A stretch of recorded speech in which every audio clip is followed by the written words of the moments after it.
Happy New Year, everybody.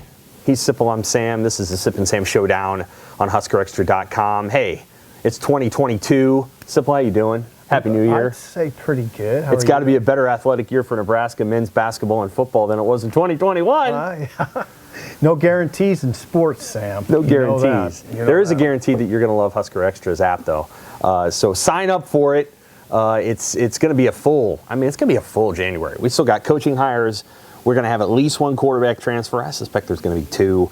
And then we're going to have the full men's basketball season. So this is the time to sign up for the app. Get it right now. You're going to get all the coverage of not only what's going on in January and February with the football program, but then spring football is going to happen quick because that spring game is early and then they're going to replace the turf. And so everything's going to happen here in the next 4 months. Yeah, April 9th spring game. I think the starting date for the spring football is like February 28th in that range.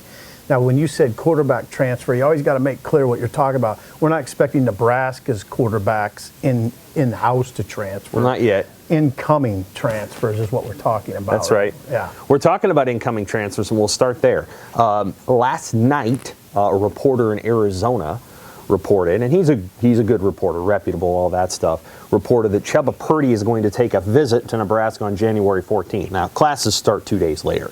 So I think it's pretty fair to say that this is a kind of prelude, if you will, to a guy probably joining the program. We can't say that for sure. Could go disastrously, in theory. But there's a pretty good chance that the younger brother of Brock Purdy is going to be at Nebraska. Now, he's got 4 years left. So he is a young guy who has played very little football. If I had to go back through his stats, I'd say he's played about as much football as Logan Smothers.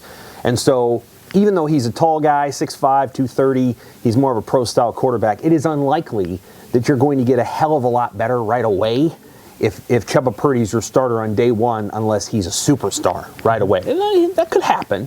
So it's likely that they're going to go after another guy. First of all, how challenging is it to try to navigate the portal when you've got maybe one, perhaps two, and how those guys are going to interact with each other if they get here?